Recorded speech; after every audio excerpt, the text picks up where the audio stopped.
So taxing a few Amazon warehouses to pay for beers, I don't know, World Cup summer? Andy Burnham, the man we expect to be our next Prime Minister. We're 17 sleeps away from it. He says there's room in Labour's manifesto for movement on tax. He's going to stick to the pledge that Labour made, like an albatross around their neck, not to raise income tax, VAT or national insurance.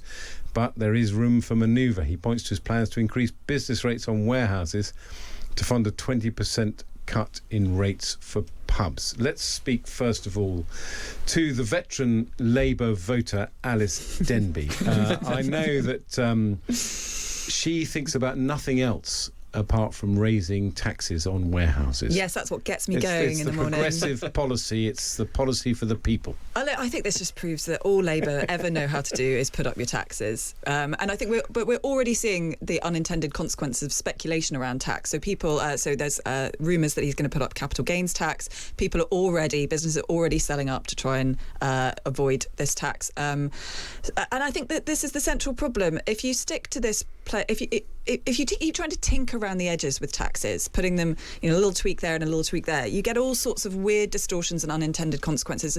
We need much simpler taxes and ideally lower taxes. And don't forget the wealth tax. I mean, it's got your name on it. the Alice Denby wealth tax. Yeah. Wealth taxes have failed everywhere they've ever been tried. All they do is drive wealthy people away. And there's an exit tax? Yeah, that's to try and trap you here. So we're not, if you want to leave... You can't even flee. You're going to be trapped. No, these are terrible ideas. We've already lost tens of thousands of millionaires have already left the country, and all that means is you don't get their tax revenue. Wealth taxes do not work. But try telling Andy Burnham that. Will, it's not filling me with confidence. I mean, I said I agree a lot with what Alice says. I mean, this tweaking of taxes completely misses the point.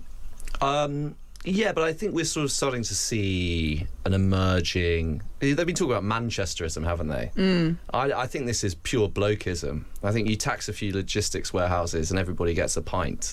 I can kind of see things coalescing around Burnham. I can see a slight vibe change. I can see ways in which they're going for something a lot more casual, a lot more easygoing, and I suspect that this is not going to be like Keir Starmer. This is going to be slightly different, and he's already looking a lot more fluid, I think, in his conversations and interviews with journalists and his social media postings.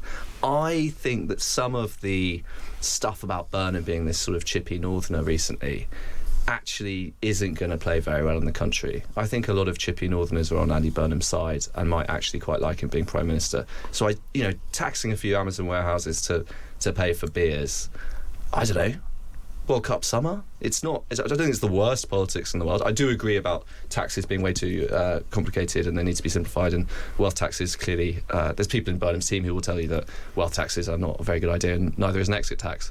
But I don't think it's entirely stupid what they're doing at the moment. But I guess, there's so much to kind of unpack here, and let's not necessarily focus on the specific tax proposal, the first tax proposal to emerge. I think Alice has this point about, musing about taxes is not very helpful in the interregnum. Allowing it to get abroad that you could raise CGT, capital gains tax, is not helpful. No. We had the same, weirdly, with Keir Starmer and Rachel Reeves' budgets being trailed for so long. Yeah, and them talking down the economy, saying it's all miserable and terrible. I mean, that had real world effects in the markets. And I think that, it's all very well for Burnham to be a kind of chippy, jolly salesman, but the reality of the economic situation he faces doesn't change just because he's, a better messenger. Yeah, but that is what politics is about, ultimately, I think. There are some fundamental realities. I think it's about results as well, though, isn't it? Of course, but I think Labour have talked themselves into a position where they think it really is about communications, and they think actually they're a really quite good crusading left-wing government that Keir Starmer was running, and actually the problem was the salesman was rubbish, so that they're now giving it a go. The interregnum is obviously disastrous. This is not good. They wanted more time and they've not got it. And they've also had dip they've been dipped into dip, and that's not what anybody wanted, I think, around Burnham. That's the Defence Investment Plan. I mean, it's interesting. I mean, look, I do agree with you, Will, to a certain extent, that I think, obviously, by definition, Andy Burnham will be a better politician and a better communicator than Keir Starmer was. The other thing that's happening in the interregnum is endless speculation about who would be in Andy Burnham's cabinet. He told Andrew Marr that he hates stupid questions, which is why he stopped the journalists asking anything in his speech. But I defended him on that, in the sense that I defended him knowing that he wanted to get a point across about devolution, and the first question out of a journalist's mouth would be, are you going to make Ed Miliband your Chancellor? But what vibes are you picking up about the formation of his government? Don't shoot the messenger, but I would be quite shocked if Ed Miliband wasn't the Chancellor. Yeah, me too. I'm coming to that settled view. Looking at the appointments, looking how his influence on Andy Burnham, looking at some of the manoeuvring around him, it would be quite strange if Ed wasn't the Chancellor. I think there's a very, very strong urge in the Labour Party to be what they consider to be the Labour Party, to stop triangulating, to stop McWeenyism, to back the backbench soft left MPs, and to just be unashamedly socially democratic. And if you want to do that government, you don't make Pat McFadden the Chancellor, you make Ed Miliband the Chancellor, and you start talking about neoliberalism, and you start talking about rewiring the state. So all of the vibes coming out of Andy Burnham right now suggest to me that Ed Miliband's going to be the Chancellor. Yeah, and again, this just confirms to me that this whole thing is an exercise in pleasing the Labour Party and not facing the country. I mean, there's no mandate for a much more left-wing government. Ed Miliband's a proper socialist. He wants, he believes in a big state, and he doesn't believe in... Yeah, he likes kitchens, but he does not like free markets. Labour Party has a huge majority, but it wasn't for this kind of agenda. It was just for not being the Tories. And I think it'll be a disaster for the country. I think the bond markets be very worried about an Ed Miliband as Chancellor, because he thinks he can just borrow as much money as he wants. He's more incremental than that, though, I think. And he's more strategic. And he's stayed in politics a long time, and he has worked in the Treasury, and he does talk to Gordon Brown almost every day. And, this may fill some people with horror, but I don't think he is a zealot. I think that characterisation has always been a little bit hysterical. Yeah, I'm sort of weirdly sympathetic to Ed Miliband. I'm not sure I agree with this idea of getting David Miliband back. Yeah, that's just a bit random, isn't it? You can't, it's bad enough you can't find your Prime Minister from your own ranks, but not being able to find your Foreign Secretary from your own ranks. Anyway, we've dwelt enough on Andy Burnham. We need to look forward to Morgan McSweeney's future career, as well as Kemi Badenoch and her training as leader of the opposition. Let's talk about Morgan McSweeney. Sir Keir Starmer's former Chief of Staff has surfaced with interviews galore, interviews in the newspapers, interviews on the radio. He said that he knew before entering Number 10 that Labour had not done enough to prepare for government, and he spoke to the BBC about it. It was very hard to get people to focus on what we needed to do to win to begin with. And then once we started getting into 2022, 2023, it was about building the machine. But early in 2024, when we were preparing for the general election, when we were sitting down with Pat McFadden in windowless rooms, hour after hour, planning for day one, I did start to realise that we hadn't done enough to prepare for government, and then we got exposed for that, I think, early. Enough of analysis about how the state worked and how it needed to change. So, as always, people, when they've been at the heart of government and then leave government, start to tell the truth and tell it like it is. But Will, you said earlier that the interregnum was a nightmare for a different reason to why I think it's a nightmare. You think it doesn't go on long enough, that Andy Burnham doesn't have enough time to prepare. It would seem, speaking to various people both in the Labour Party and in the civil service, that feeling that 3 weeks is not really very long to become a new fresh administration, and that actually the state is incredibly complicated, sprawling, and simultaneously powerless in lots of different ways. And lots of different politicians from different parties have said that in the last 15 to 20 years. And so 3 weeks, there's only so many hours in the day, it just gets eaten up, and then boom, day one, oh, here are the nuclear codes, good luck, mate. It just does seem that it's quite frightening, actually, especially on foreign policy and defence, which I think Burnham's going to address quite soon. But, there's a reason why Keir Starmer's always standing on an aircraft carrier or looking at a nuclear submarine. It's because a lot of people within, our defence system feel like we're in a quasi-conflict with a quite aggressive Russian bear. So I don't really think 3 weeks is enough.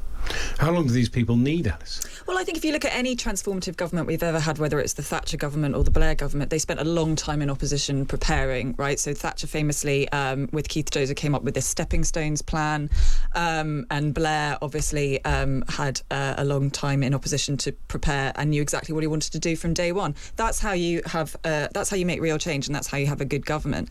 I think what this interview with Morgan McSweeney revealed to me, which has been painfully obvious to everybody, that everything about the kind of Labour Party is just a factional struggle. They clearly spent all their time purging the Corbynites from the party and trying to wrestle control of the structure of the Labour Party in order to win an election, with no plan for what they wanted to do for the country.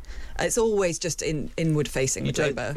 But you know, a windowless room with Pat McFadden. I mean, that sounds like they were really on it. To me, it sounds like they'd really worked it out, just the two of them sitting in a windowless room. Yeah, I mean, they worked out how to win the election. That's, you know, good on them, but look at them now. I mean, there's a serious point underneath all this, which is that however short the time period to prepare, Andy Burnham's coming in with now relatively seasoned ministers. You know, they've been in power for 2 years, so they've had a look under the bonnet. Doesn't your thesis, to a certain extent, Will, mean that he should actually keep, a bit like sort of the Thomas Tuchel of politics, he should keep as many ministers in post as possible? I mean, for example, gratuitously moving Shabana Mahmood, who's Home Secretary, who's just got her feet under the desk and seems to be doing a good job, would seem counterproductive. So wouldn't your advice be to Andy Burnham, keep as much of the team you've got at the moment, because that's one way to at least hit the ground running? Yeah, I think continuity is better than ripping everything up and starting again. I think we saw that with successive Conservative Prime Ministers in the last Parliament, that, you know, ripping everything up and starting again, you end up with perhaps not the best team in charge by the autumn of 2022. So yeah, I think continuity would be a very good thing. I mean, do we feel sympathetic to Morgan McSweeney? Do we think he spent too much time punching hippies, as the phrase was? I struggle with it a bit, because he, you know, before the election, if you ever saw it, he would come and, you know, give private talks to people, and he was extremely impressive. I thought he was a great campaigner, and he really did understand the country. Sympathy is not the word that springs to mind. I think overrated was the word that sprung to mind as Morgan McSweeney surfaced. And that sounds rude. It's not meant to be, but he was invested with all these mystical qualities because we never saw him and so on, and he delivered this amazing election result. And maybe it turns out he's just human. Look, I think he did the country a favour by making the Labour Party electable and getting rid of the Corbynites. I think we should be grateful for that. But yes, you're right. I mean, if his project didn't succeed, right? Because look at him now. So he was ultimately a failure. That's tough. Can you imagine being Alice's child? I mean, your project was a failure. You did all the work, but there was a B. Put that crayon down. Ultimately, it's a failure. Yeah, it was really terrible. It's a failure. I don't care how hard you worked or your little victories. Ultimately, it's a failure. But look, the man got Keir Starmer elected as Prime Minister. A man, you know, someone who is basically a sort of piece of human cardboard. That is some sort of achievement, if we're being slightly cynical. I wonder what Alice Denby will say to Kemi Badenoch in 2029, because Kemi Badenoch is working very hard to become the next Prime Minister. She's taken advice from every former living Conservative leader, except, and here is the big reveal, she hasn't taken any advice from Liz Truss. A huge omission on her part as she attempts to rebuild trust in the party. She's had meetings with John Major, William Hague, Ian Duncan-Smith, David Cameron, Theresa May, Boris Johnson and Rishi Sunak. Say what you like about the Tories, but one thing they have delivered is a slew of ex-Prime Ministers to give the leader of the opposition some advice. 9 in total. Ian Duncan-Smith and William Hague, of course, were never Prime Minister. But it's interesting. I mean, I think that's a good thing. I think that there are too many leading politicians who don't talk to their predecessors, speaking for a friend.